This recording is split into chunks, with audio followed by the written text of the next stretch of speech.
Alright, so wanted to do an update video on the Camaro. This is actually, I'll probably post it a couple days later, but this is actually right after I made the first video. So I had a knocking sound coming from the engine. I thought it sounded like a rod. So I started doing some research, I was looking up engines, a used engine with more miles on it than the car has is like $5,400. I looked into, I went to GPI's website and put, basically all the stuff I needed in the cart. Now, I shouldn't say needed, but, I was going to do the high compression rotating assembly, stage 4 VVT cam, new lifters, of course, push rods, all that.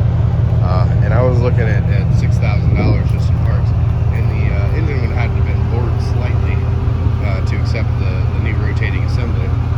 So, I was looking at probably $7-8 grand. I mean, granted, I'd probably, just guessing, probably be looking at 700 horse, which would be pretty sweet.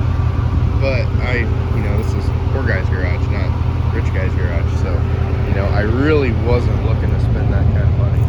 And, to be real honest, I don't really have it. I'd have to sell some stuff. But, this being the most expensive car that I own, I had to do something. So anyhow, I was exploring my options. That was an option.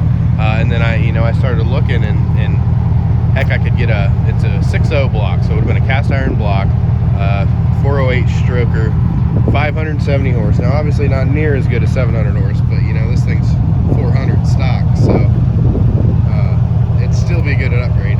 And I could get a blueprint crate engine for, I want to say, I'm pretty sure it was like $7,400, might have been 73, right around in there. So, and you get a 30-month, 50,000 mile warranty. So that was quite possibly the route I was looking at going. But I did want to kind of figure out what was going on with my engine.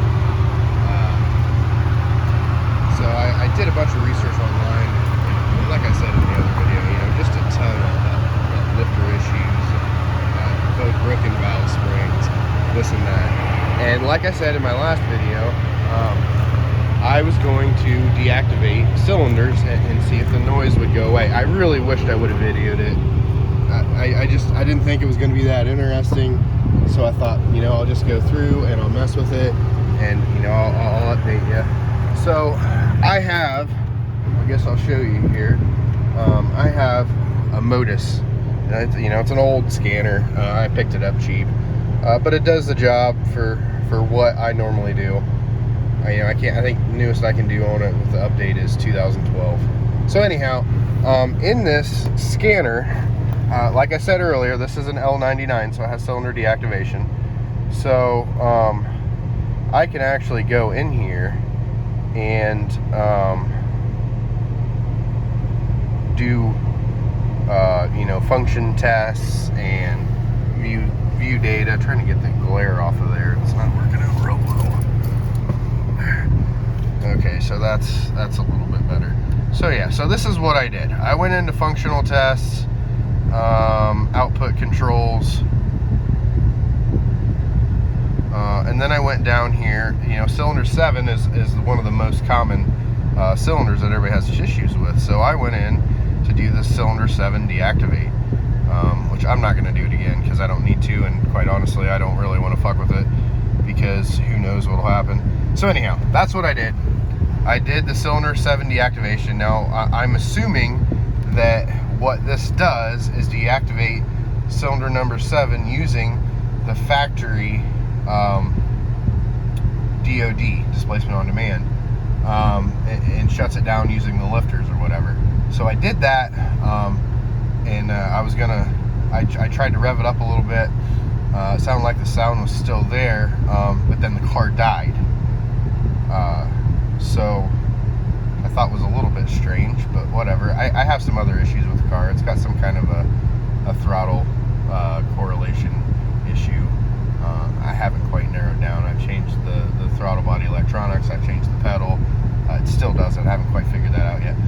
that's not what we're here about. So that could have been why it died. So anyhow, it died. I started it back up, and you know, after I started it up,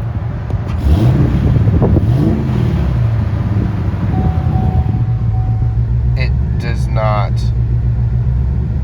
knock anymore. So that being said, I am going to soon, which my throttle thing just acted up again. It usually doesn't do it this bad. I'm gonna shut it off. So yeah, it's gone. I mean, I've revved it up several times. I've not driven it yet, but I mean, it didn't do it until that day I started it up, and it was just randomly knocking. Now, as I said in my previous video, and I'll throw that in here just in case you didn't see the other video, I do have an SCT tuner on it, and the AFM is shut off. So that lifter shouldn't have been activating at any point in time. So I don't know, from sitting, you know, it bled off pressure and it didn't want to come back. I'm not 1,000% sure on how those work exactly. But at any rate, it has to be the lifter. So I mean, I'll probably still drive it occasionally.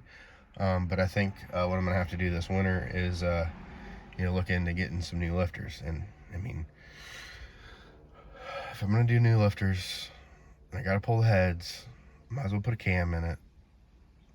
You know, just do the whole 9 yards. Oil pump, cam, lifters, push rods, you know, just anything that it needs. Or I shouldn't say need, but anything that ought to be done. You know, there's a lot of things out there that you can improve upon, and I just, you know, I'm gonna buy the good lifters.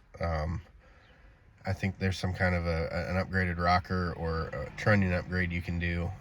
I don't know a ton about that as of yet, because I haven't really looked into it enough. I know it's out there. I just haven't looked into what you have to do just the trunnion upgrade, or if it's better off just to buy the whole rocker, so you don't have to do that yourself. But that's probably what I'm going to do with it.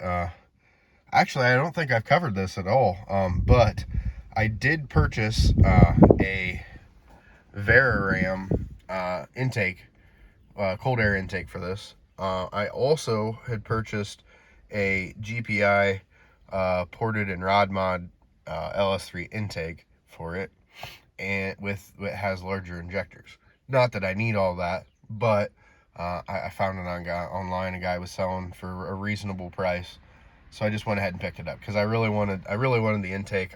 I'll show you guys the intake on this thing. I don't know what it is or who came up with this thing, but it's just, sorry, the car's so dirty, but it's kind of been just sitting here. Excuse me. Oh, another thing I did forget to mention, I do have a BBK larger throttle body. But anyhow, this is the cold air. I don't know what, I don't even know if this tube's for this car. This is a GM Performance filter, but as you can see, there's no any kind of shroud or anything on it. You know, nothing to funnel air from anywhere. So the Veraram is going to be a much better setup than that. So I really wanted that, and the intake and stuff was just kind of a added little bonus. There you can kind of see the headers that are on it, this SLP stainless steel headers that I talked about in my last video that came on the car. But so yeah, I mean, yeah, it's still going to cost me money, but it's going to be a lot cheaper than, you know, replacing the engine or completely rebuilding the engine. So that is what I found, and I hope this helps somebody in the future. You know, I guess if your car starts making noise and you have the ability to activate the active fuel management, it's worth a shot. I mean, not that I was gonna be, I guess you'd say, naive enough to just throw a new motor in it. I was always planning on you know, doing some investigation before I just swap the motor out. But you know, to somebody that, you know, maybe has a little bit more money than me and doesn't know as much as me, they might have just, you know, pulled the engine out and stuck another one in it or whatever, and they would have been kind of wasting their money, because I mean, just needed a new set of lifters. So I hope this video helps. anybody that may have a similar issue, have any questions, I guess, just send me a message. But have a good day.